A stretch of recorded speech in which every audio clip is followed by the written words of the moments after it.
सामने देखो भाई, सामने।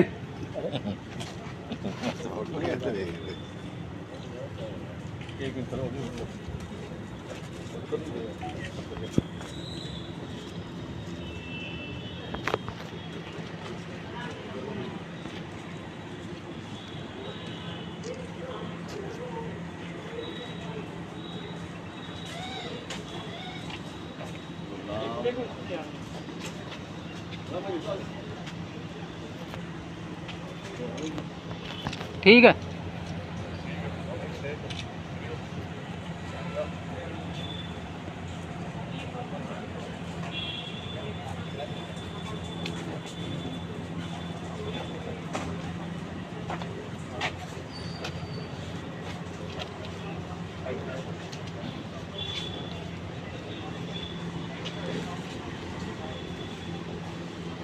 नारायण सोनी के नाम पे है, जो कि इस पूरे प्रकरण में खुद भी इन्वॉल्व है, प्लानिंग में इन्वॉल्व है और मुलजिम है। जो माल बताया वो उतना ही लूटा गया था, कम? ये माल की बरामदगी जैसे जैसे होगी, इनसे पूछताछ होगी, उसके बाद ये पता चलेगा। बट जो परिवादी है उसने कुछ साक्ष्य दिए हैं।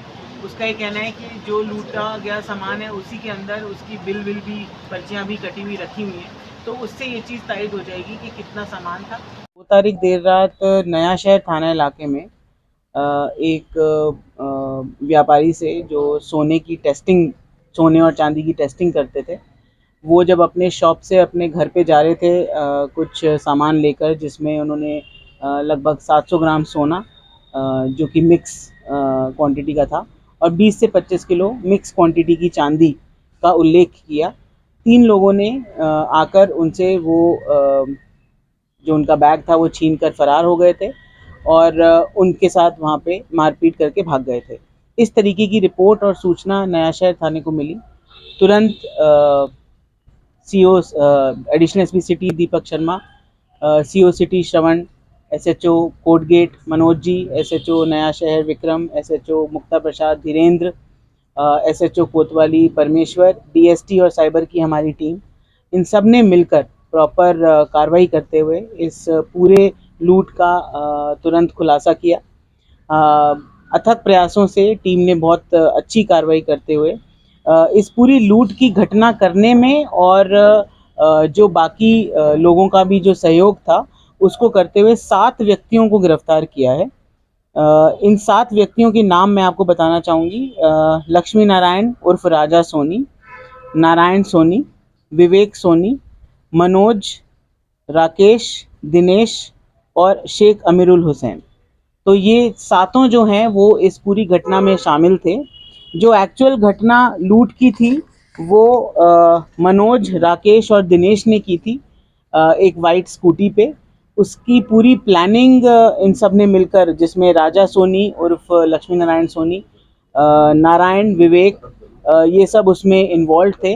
और मौके से जब परिवादी अपना सामान लेकर निकला, उसकी रेकी करने में ये शेख अमीरुल बंगाली जो है वो रेकी करने में इन्वॉल्व था।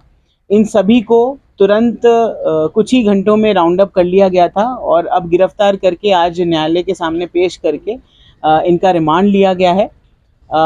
उम्मीद है कि क्योंकि जल्दी ये सभी गिरफ्त में आ गए हैं तो हम जल्दी इनको इनसे जो बरामदगी है वो करेंगे। ये मुकदमा नए क्रिमिनल एक्ट जो लॉज हमारे कानून लागू हुए हैं 1 तारीख से, उनकी धाराओं में दर्ज किया गया है और इसमें बीएनएस की धारा 115 सबसेक्शन 2, बीएनएस की धारा 126 सबसेक्शन 2 और बीएनएस की धारा 309 सबसेक्शन 6 में इस एफआईआर को दर्ज किया गया था।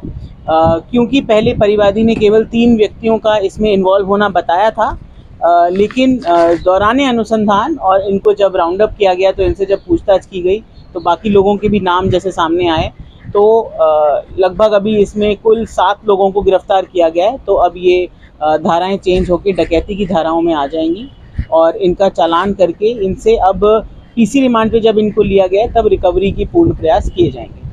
किस तरह से वार करके कहां भागे? कोई इसका पीछे कोई और? इसमें अभी जो प्रारंभिक पूछताछ से सामने आया वो ये है कि ये जो लक्ष्मी नारायण सोनी है, इसकी भी सोने की दुकान आसपास ही इसके मामा की दुकान है जो ये करता है। नारायण जो है वो इसका मामा ही है, और जो परिवादी है और इसकी दुकान आमने सामने या पास में ही है। और कंपटीशन के तहत, या क्योंकि इसका काम ज़्यादा बढ़ रहा था परिवादी का, तो इन लोगों ने प्लान किया कि इसको इस तरीके से हम लूटेंगे या ठगेंगे। और इन 3 लड़कों को, जिनको जो स्कूटी पे जाके जिन्होंने एक्चुअल लूट की थी, उन तीनों को इन्होंने रोप इन किया। और उसके बाद ये खुद भी इन्वॉल्व थे रेकी करने में, पूरी प्लानिंग करने में। वहाँ से जब ये 3 अपनी स्कूटी छोड़ के भागे, तब भी इन तीनों लोगों ने, इन सभी लोगों ने इनको भगाने में भी वहाँ पे इनकी मदद की। और पहले से ही चौराहे पे एक दूसरी गाड़ी में इनका इंतज़ार कर रहे थे। तो जब ये भाग के आए तो इनको वहाँ से इन्होंने उठा के दूसरी जगह पे ले गए।